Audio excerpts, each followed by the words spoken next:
if ever you talk to a Simpsons guy, they have this weird kind of, well, of course South Park can do that. They can turn around in no time. Right. And you really can be changing things. What's the closest to the time it went on the air that you changed something in one of your shows?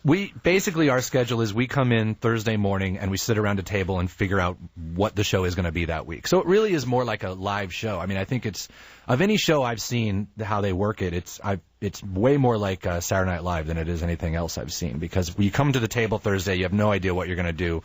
And we come up with something, and then, you get kind of a basic idea, and you start to come up with some scenes, and we send it to animate. We start getting the animation going. But it's great because it's more like a sculpting process. So, like, Friday, Saturday, we're starting to see some scenes animated. We're like, oh, you know what? Let's have this scene be at Cartman's house instead, and let's do, we can switch that around so much. So by the time, you get to, then we pull an all-nighter almost every Tuesday night, and we get something done Wednesday morning that we can put on the air. But it's like, we've had it get to the point where it's Saturday and we still don't have an idea for a show. And a lot of times those are the best shows, because then it's like, okay, no time to second-guess ourselves, no time to overthink this. It's just got to come right out of there. And they end up being some of the best shows, Well, I was with you. You were doing Team America, and I went out with you on a Tuesday night. Right. And Tuesday night over dinner, you were talking about rewriting complete hunks of the show that was going to go out Wednesday. Yeah. And going in and doing that. But you have, and I think this is, in terms of business, you have just about a vertical monopoly, don't you? Yes. I mean, your little organization there does everything. Absolutely. We walk out of our building with the tape that goes on the air. We don't go out of house for anything. So, and it's great too, because we have the recording studio there, and then, all the editing, so we can sit there on an editing machine and say, oh, you know what? It'd be better for him to say this right now and have him do that. I run into the booth, do Cartman's voice, get it out to animation, and I can see that done in an hour, animated. That's amazing. So it's great, because not only do we do it that much faster than The Simpsons, but I think we actually get to touch the show way more than they do. We get to look at it and change it and sculpt it. They don't fly to Korea every 10 minutes. No, they got to do all that in the script. They've got to make sure the script is perfect and locked down, and then they get to, animate it. So, and there's just but you do what I love about the show, and it's never what's talked about. What I love about the show is that the philosophical and moral points are completely consistent and gentle and kind and correct. And in all the articles you read about South Park, even the one that was out saying that you were the conscience of the right wing now, all of a sudden that you are, none of them talk about just the goodness. You do this wonderful job of, if you want to be an absolute wimp, if you want to be a namby-pamby, if you want to be a Pollyanna, and you really want to put that out there, you have to misdirect it with kids swearing and ripping things apart and all of that. But the sweetness of your shows, I mean, the number of times that they choke me up with just a pure idea, and I do, there's several political points and moral points that I disagree with you on. Right. And I'm proud that I noticed them. Because you were telling me that there's some people that just no matter what you say, try to push you over to their side. Right. Say they don't agree. Yeah. But it's really remarkable how much time you take and think about that. It's just I don't think I can remember a show on TV that I respected more. Oh, that's great. Thank you. We're going to take a break. Maybe I'll let you get a word in edgewise. If you call 866-570-PEN, that's 7366, or send an email, penradio@gmail.com. Maybe I'll let you talk to Trey Parker, but maybe not. Give it a try.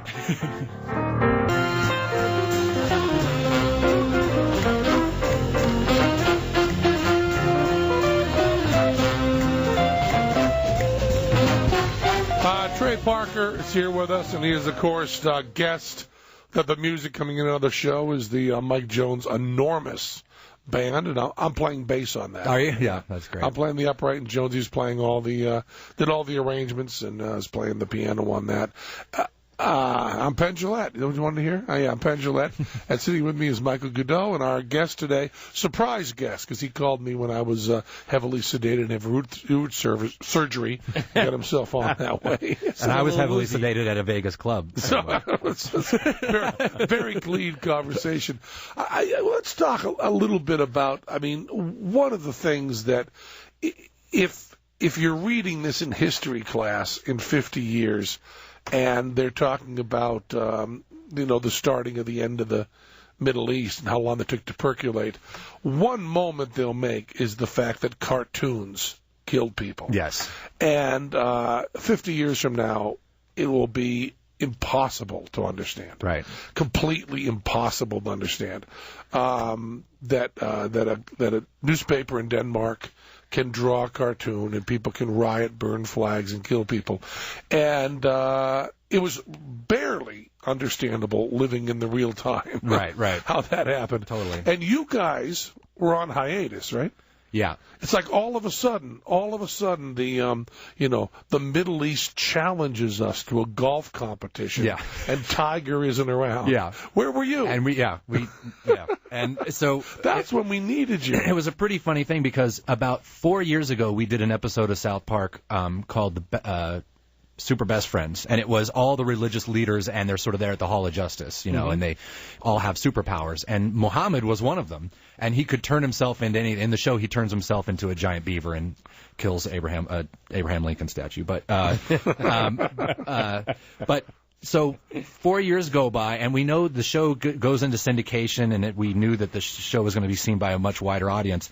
I was on my honeymoon in late January of this year, and I'm at Disney World on my honeymoon, and I turn on the TV, and there's just tons of rioting Muslims and cartoon wars along the bottom, and this thing scrolls by that says, Muslims enraged by cartoon, and I was like, oh my God, they finally saw it, and because people told us when we were making it, they're like, you can't do an image of Muhammad, and we're like, well, we're not Muslim, that doesn't apply to us, of course we can, and so then I'm sitting there watching, and I call my wife, and I'm like, look, they're really pissed off, and I was like, oh man, this is bad, and then it said, Danish newspaper cartoon, and I was like, oh, okay, good, it wasn't us. Oh, you were disappointed. Yeah, a little bit. But then I was also, within an hour or so, I was really excited because I was like, oh, we have a first show to do. That's great. We have we have an idea for a first episode. And I mean, how do we not do cartoon wars? I mean, it's just like so perfect. And we really were disappointed by, nobody rallied. Nobody. It was supposed to be that I'm Spartacus moment, where everyone's like, "I'll show the cartoon. I'll show Muhammad. We are going to unite and say we can show Muhammad." And it was a big, I'm not Spartacus. It's like you could see the movie where the guy steps forward and he's like, "I'm Spartacus," and the other guy comes forward and goes, "I'm not Spartacus." And the other guy's like, "Me neither. I'm not Spartacus." Yeah. Oh yeah. That was really. That's him over there. Yeah, that is him. Yep, that's him. That's him. I'm sure. But what I was so fascinated by on that was you, and you so often do this in the show, and I don't think anybody notices it, but you so often come down with a very classic patriotism, very classic love of country, very classic love of ideas, and not like the yippies or that movement where American can be better if we just adopt socialism or something. Right. You tend to be pretty country western down the middle. We love America. Yeah, we are from Colorado. Yeah. And your values and so on. And it was so funny that the guy who the guy who runs the Catholic League and is attacking both of us all the time.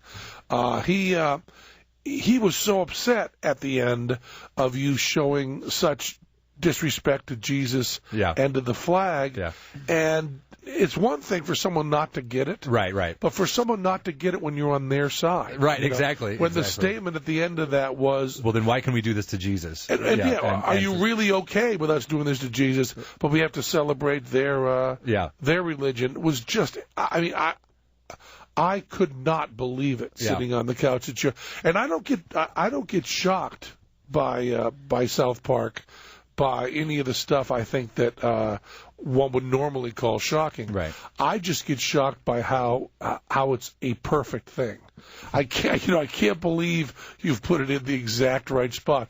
And I couldn't believe all the Family Guy stuff. Yeah. Even your satire of the Family Guy about not doing jokes was just... It was really, what happened the next day? We aired that episode, and we went into our offices, and we had flowers on our desks from the Simpsons people. and then we got calls from the people that were doing King of the Hill, and they said, give them the message they are doing God's work. And it was all just, there was this whole feeling in the town of like, thank you for saying that about Family Guy. But another funny thing that happened with that, when we told Comedy Central, we're like, okay, we're going to do a show, and because the first idea was we're going to show Muhammad. Sure. But he's just going to be a guy, and he's going to stand there. The joke was he's going to be on Family Guy, so that if they get pissed off at anyone, they'll be pissed off at Family Guy. Sure. And so, that was the whole thing. And then they said, no, we're not going to show Muhammad. We're like, but don't you see, you have to. You have to show Muhammad. So South Park, Comedy Central actually said to you, you're not going to show Muhammad? Yes, they said we cannot show Muhammad. So we actually had to change the whole idea of that show. We're like, okay, well then we're going to make the idea of the show that a network won't show Muhammad, and because that's now what we can talk about, and so when it got until the week before, we were still trying to convince them. We're like, come on, just let us show Muhammad, let us show Muhammad. They said, no, we just can't do it. And we said, well, do you know that there's a show running on your network right now with Muhammad? And they were like, what's that? And we're like, South Park. And we said, there's an episode we made 4 years ago with Muhammad in it, and you're rerunning it on your network, and so are all these other syndicated, networks. And they said, really? And they had no idea. It was also really interesting to me that the press, well, I mean, I don't mean the overseas press, but the American press that was talking about the Danish cartoon, I didn't see, and you must be more aware of this than I am, I didn't see one editorial that said, but South Park has already done this. Yeah, I didn't see one either. Yeah, nothing where someone said, they've done this, and I believe, and I don't have too much of an eye for this, but I believe in your opening credits of it, one of the years, Mohammed's in the background waving. Oh, yeah. Yeah. Yeah, totally. It's amazing. And you lost Isaac Hayes. Yeah. That was another. I mean, it's been a crazy year for us, but that whole thing was, we'd been kicking around an idea for a Scientology show for a while, and we always had come around to, we better not do that because Isaac's going to get pissed off. But then we came up with this really funny idea for a Scientology episode, and we're like, wow, this is really fun. And then you also knew that Showtime would not let us do Scientology. Yeah, that's right. Yeah, you could go nan. Yeah, exactly. That was the main thing. But we also knew, I mean, we didn't want to be hypocrites either, because we always say, and we'd stand behind the fact that either it's all okay to make fun of or none of it is. Exactly. And so we didn't want to be hypocrites and say, okay, that's the one thing we're going to touch. So we just did it under the radar. We didn't talk to him about it because we knew that he would make calls and lawyers would get involved. And that's the other really nice thing about making the show as fast as we do, is that before anyone even knew we were considering a Scientology show, it was already Sunday and it was going to go on the air. Right. So cease and desist is useless. They didn't have time. So the show aired, and he got called to the Scientology Center, the Celebrity Center there, and because he'd called us from there, and he said, they need me to come talk to you guys, and it was like, okay. So I said to Matt, I was like, you can take this, and I left. And I went home and left Matt there for Isaac, and Matt said that Isaac showed up, and Isaac, he's a very gentle man, and he's a really nice guy, and he was really hurt because there were two things. He loved Scientology and he loved South Park, and and they were at odds, and so, sure. And he was being told to do something about it, as a representative of South Park. And so Matt said that he was like, we need you to pull the episode, just don't show it again and don't ever put it on DVD. And Matt's like, well, I'm sorry, we can't do that. And he said, well, I'm going to have to go tell them that. And it was like, okay, go ahead, and it was just, and then this is a really weird thing, because that was in December of last year. It gets to be January, and he starts doing interviews for something else, and we see him on like CNN, and they're asking him about it, and he was saying all the right stuff. He was saying, I was disappointed, and I think they're wrong, but it's South Park, and they do this to everybody, yeah. And he was saying all the, and we're like, okay, good, he's upset, but at least he. And then all of a sudden, we're starting the next season in March now, and we get the message, Isaac's quitting, from his lawyer. He gets, a formal letter. And we're like, wow, okay, bummer. And again, he has every right to quit, so on our part, no hard feelings. Sure. That's totally his right to quit. And Chef hadn't been a big part of the show for the last 5 years, so it wasn't a devastating blow or anything. Then all of a sudden, this press release comes out from him that's like, I can no longer be a part of that show because they're bigots. Trey and Matt are bigots. That was the big one. And it was just, and it went on to say, just bad things about us. And we were like, wow, all right, game on, dude. You know, and it was just like that was our attitude.